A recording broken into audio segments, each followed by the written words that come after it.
Hi. Nice to meet you all. Thanks for inviting me. My name is Sarah. I'm Sarah King. If you're like my students, you will already be listening to me and thinking, she sounds funny. Where is she from? She's from the UP. No, she doesn't sound like she's from the UP. Sorry, I'm being too quiet. I'm from the land of rye whiskey. I'm from Canada. I want to say thanks to David for helping me get organized about being here. I want to say Happy Father's Day. It's a big weekend. It's also Happy Pride. Happy Pride to all of you who were there. And I don't know if any of you were celebrating Ramadan this last month, but Eid Mubarak to any of you who were. As well as being from Toronto and from Grand Valley. Those are things you know about me. You might also be interested in knowing that although I was raised in the United Church of Canada, these days I think of myself as a religious nun, N-O-N-E. I think I'm probably in good company in this room, knowing what I know about you. And this spring, in my family, we've been working on our community garden plot, planting lots of interesting things. We got the last of our tomatoes in this week. And I enjoy seasons, and seasons buy food, so I'm happy to be in the season of strawberry shortcake. When we think about being well, I think we tend to think physically, right? When people talk about well-being, they tend to talk about that in physical terms, right? Getting in shape, eating healthy, keeping your blood pressure low. And when I'm talking to you today about food, I want to acknowledge that, sure, food matters in that context. And in my own background, I started thinking about food as a biology student. So I want to say yes to that. I hope our conversation today can be thought of as the yes and. So yes, and now I want to talk to you about some other things, some other ways that I think food is also important to our well-being. Because I think food is something that also contributes to the ways that we build relationships, the ways that we connect to one another as people, the ways that we connect to other non-human beings on our planet. Maybe you haven't heard that phrase before, the other living creatures on the planet who provide the food that we need, and the ways that we connect to the ecosystems that we live as a part of. This is one of my hats that's the ecology and environmental studies hat, right? It's a nice thing to think about in springtime. So I want to talk to you today about food, growing and cooking and eating food, how that's a part of how we, each of us, make meaning in our everyday lives. And I know that this is not how meaning is usually thought about. And I know that this is not how food is usually thought about. When we think about what usually makes food good, we're thinking about, that's about how it tastes, right? Food is delicious. Maybe it's healthy. Maybe it has really good vitamins and minerals and nutrients. But we usually don't think about what it means to eat a particular food. Maybe unless we're part of a particular community that really cares about that, right? So there's some religious communities that really care about that. And in the small group I was in this morning, we were talking about how in Jewish communities and Hindu communities and Muslim communities, particular foods have particular meanings. If you were raised in a Christian community, maybe bread and wine has a particular meaning to you, right? But we don't think about that as much usually when we think about food. But the other thing I want to push on actually about meaning connects to the meditation this morning, and thank you for the meditation, that was great. I think when we think about meaning and what makes a meaningful life, we still sometimes have a very particular idea about what makes a meaningful life, right? What kind of change did you make? What kind of books did you read? Whose lives did you influence? What's spiritually or philosophically important? And when we think about those things and what terms we think about those things in, I think we're very quick to recognize certain kinds of work, and we're very slow to recognize other kinds of work. And when I think about that in terms of my own childhood, I was raised in a rural church that was opened by a Methodist circuit rider. So like many generations before me, they would come around on the horse and preach. Eventually, they built a little church. And upstairs is where what they considered the real work to happen, right? And the minister stood at the front in robes and preached. And people prayed and sang. And we thought about what we believed. And that's where the real work was, right? And downstairs was the kitchen. And the ladies cooked, right? They made pies and hosted church suppers and raised money, and somebody was looking after the children on Sunday mornings while people were having conversation, right? And somehow for me as a kid, that was a really meaningful place to be.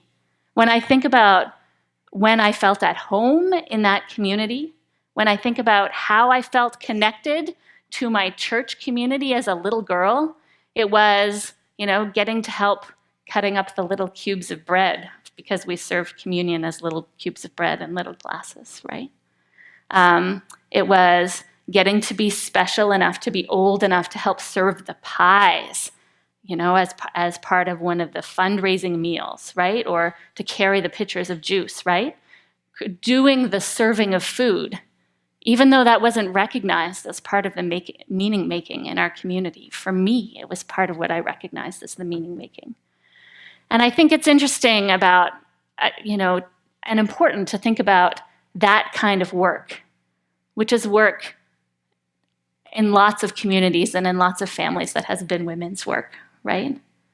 To think about what kind of meaning comes in the work around food, and what kind of meaning does that give us in our own lives.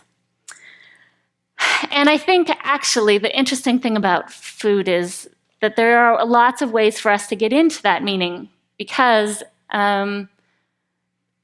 food, in some ways, we all have a way into it.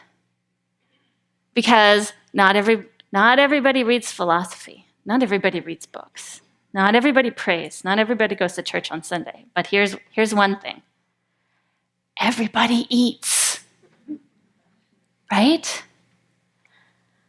So I want to use that as a starting point today, as a way for us to think about our everyday world, not the things that happen on special Sundays, not the things that happen when you make a fancy meal.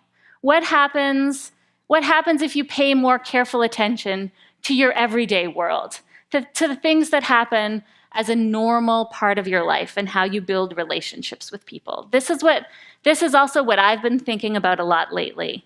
How food, the things that we eat every day, make meaning for us. How food connects us to each other, and how food connects us not only to other people, but to the places that we live and to the ecosystems that we're part of. And this is not just theoretical, it's also practical. I think, and so because it's practical, I want to share with you a practical example to help you do that. And I think Rod is here somewhere. He is going to help me with this. I want to share the practical example of a strawberry. Let's think about a strawberry. Well, let's not just think about a strawberry. The ushers are going to pass around some strawberries. And if you'll indulge me, I'd invite you to take a strawberry or two, if some of the strawberries are small, and take a napkin too so you can wipe your fingers afterwards.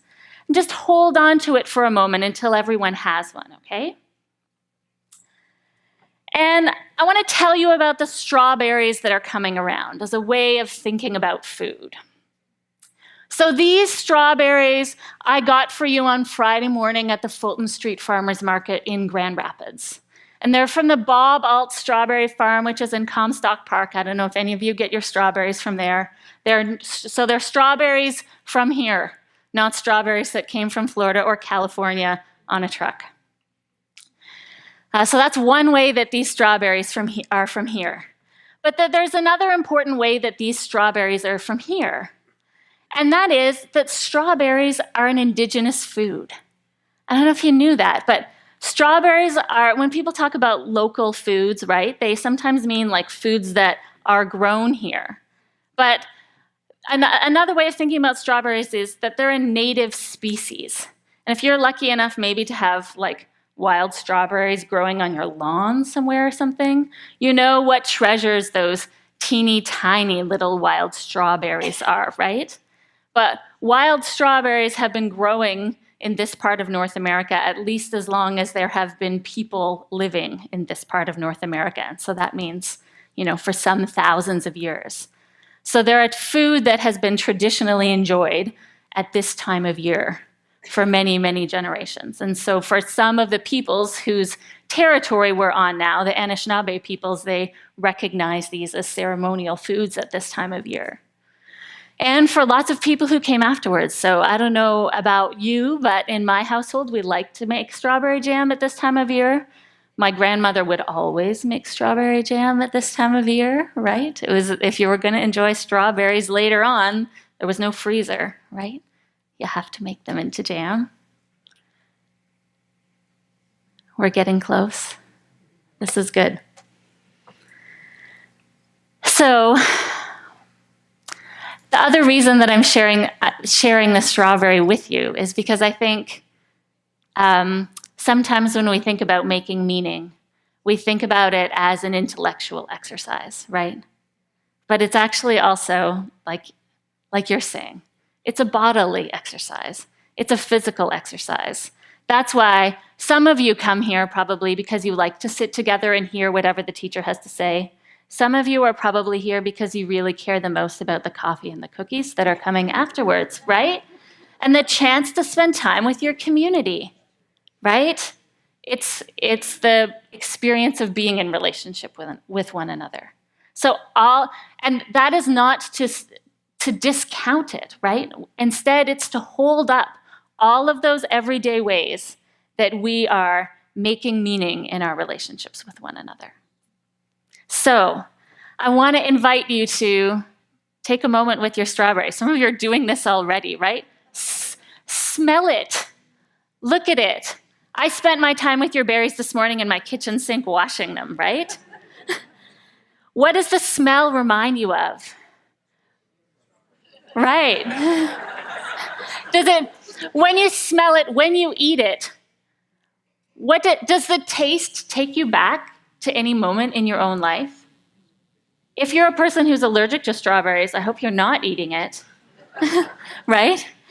Maybe it reminds you of the time you discovered that you were allergic to strawberries.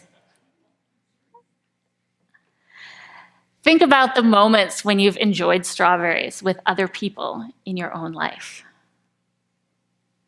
What does the season of strawberries mean for you?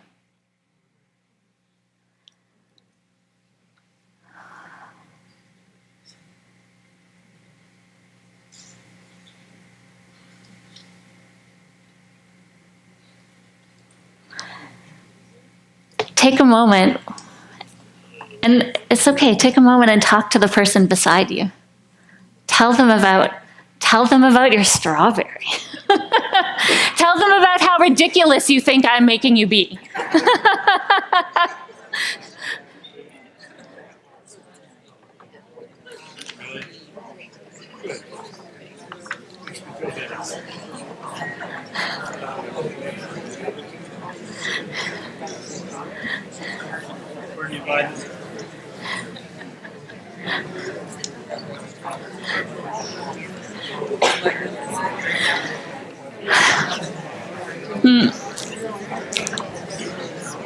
My water glass is right here.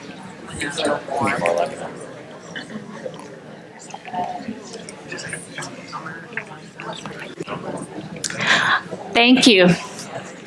I wonder if anyone has a reflection or a story or that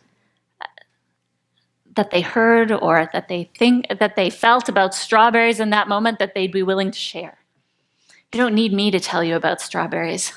What were you telling each other about strawberries? Who would be willing to share? Wonderful.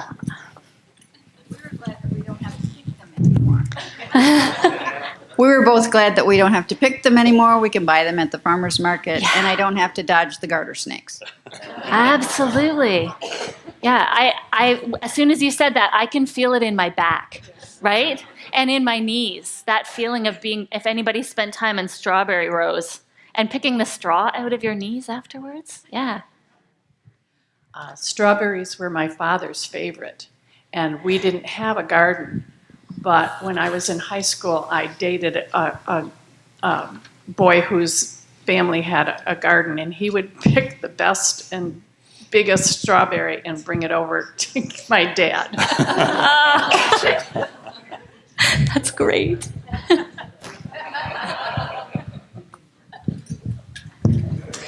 My original family is from Onekama, Manistee area, and the Lutheran church, always had a strawberry social, and that is what I remember, the strawberry shortcake and the ice cream with strawberries. But I also was up there picking strawberries too. That's how we earned money those days. Yeah, yeah.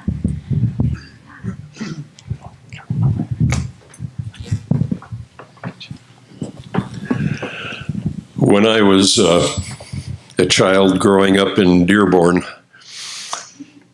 we had a little garden patch in our yard, in one corner of the yard, where my dad used to grow carrots and some tomatoes and other vegetables and strawberries.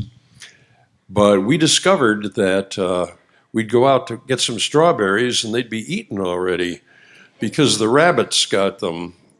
And so we always put chicken wire over the section of the garden with strawberries so the rabbits couldn't eat them. I think there's one more. Two. Oh, Okay. well, we had an apple orchard where we used to live, and in the apple orchard was just a huge field of wild strawberries. And believe it or not, I would go down and pick enough of those little teeny wild strawberries to make strawberry shortcake for 5 people, which was a lot of berries. And I had competition, though, and that was not a rabbit, but our dog. She would follow me down there and lie next to me and just put her mouth around the vines and pull those strawberries off as fast as she could. So I had to pick really fast to get some out. Yeah. All right. Well, now that I think of it, my mother would mix rhubarb with the strawberries. And I think that's how she got us to love, to be introduced to rhubarb. But like to make into pies and jams, we'd have rhubarb strawberry jam. Yeah. Thank you all so much. When we eat, it connects us to one another. When the strawberries made me think of a couple of stories, and listening to each of you made me think of so many more. I want to tell you about, how my father picked strawberries on the Niagara Peninsula to earn pocket money every summer when he was a little boy, right? And how when I lived in northern New Brunswick and in Mi'kmaq territory and went to the powwow, they would always serve strawberry juice to remind them of the wild strawberry season in the summer, right? There are so many of these kinds of stories. So one thing about food and the way it makes meaning for us is that it connects us to each other. Because we eat together, because we cook for one another, right? Because we sneak rhubarb into the strawberries as a way of teaching our kids to love things. I sneak kale into the pesto to teach my son to love kale, right? You can ask them about it in the coffee time afterwards. It also is a way that we care for each other. It's a way that we connect to our own past. So when I'm making strawberry jam, I'm not only thinking about me making strawberry jam, I'm thinking about being a little girl in my mother's kitchen when she was making strawberry jam, right? I'm thinking about being a little girl eating my grandmother's strawberry jam and how my strawberry jam is different from my grandmother's strawberry jam and how it's the same, right? So food in that sense is connecting us not only to each other here in this moment, but it's connecting us to ourselves back over the generations. And in that sense, it's making meaning for us as human beings across space and over time. It's also making meaning because food is the fundamental way that we connect to other living beings. We don't like to talk about this very much, especially in our culture. We don't have a lot of ways that we explicitly talk about our connections to other living beings, right? But food is alive. We need it to be. And I don't mean in a you might believe it's alive in a mystical and spiritual sense. And even simply in a biological, chemical, biophysical sense, in order for our biological bodies to survive, we need to eat healthy kale, right? And really fresh string beans. These things have to come from healthy living plants that grew in fertile soil, right? So in that sense, every one of us, as we eat every day, is rebuilding our own bodies through connections to other living beings on the planet. And that's part of what Wendell Berry's talking about. He's from the mountain communities of Appalachia. So he's talking about what that means in the context of farming communities, that how each of us builds our bodies and makes who we are out of our relationships to other living beings. And then the third way, I think, that I want to hold up that we make meaning, and there are more, but if I'm going to hold up three here, one is it connects us to other human beings. The next is that it connects us to other beings. The third one is that I want to hold up that eating connects us to the living systems that we're a part of on the planet. And that's why I love that last reading, which you read so beautifully, by Barbara Kingsolver, when she says, eat cherries like they're going out of season, right? They are. So are strawberries. The strawberries that I brought you, when it gets to November, you're not going to find a strawberry that tastes like that. Unlike in most of our childhoods, you can find a strawberry, right? You can go to the Meijer and find a big California strawberry. But will you find a strawberry that tastes like the strawberry that you had today? Like the ones that you picked and had a sore back over, right? Actually, the way that we eat reflects the connection we have to the natural systems that provide our food. And so the strawberries that we eat now connect us to this place and to these natural systems. If you choose to eat strawberries in November that came on a truck from California, then you're choosing to participate in a different kind of system of relationship and a different kind of system of meaning. All of those systems have meaning, right? Everybody eats. Everybody makes meaning when they eat. And so the thing for each of us to negotiate, to imagine for ourselves, is what kind of meaning is it that we're making? If I want to be well, what kind of relationships am I building for myself in the context of my food relationships? I think there's this temptation, especially with food, especially in the era of food television, to think that other people out there are like better than us about this. And David and I were talking about that on the phone this week, right? And there's the idea like that if I just did it like whoever is doing it on Instagram or on food television, if my food looked pretty, right? And I want to be clear that that's not what this is about, right? This isn't about doing it so it looks good. This isn't about getting the right picture or having a publishable story. This is about building the networks of support and the kinds of relationship that are going to help you understand who you are as a person. In fact, it's not even doing those things. In some ways, you are doing them. So, who are you? What are you doing? What are you eating? How you choose to eat, who you eat, where you eat, creates relationships. How you choose to eat, who you eat with, where you eat together, creates connections to places. And the more conscious you can become of those relationships, the more you experience the extensive pleasures of eating. Thanks, everybody.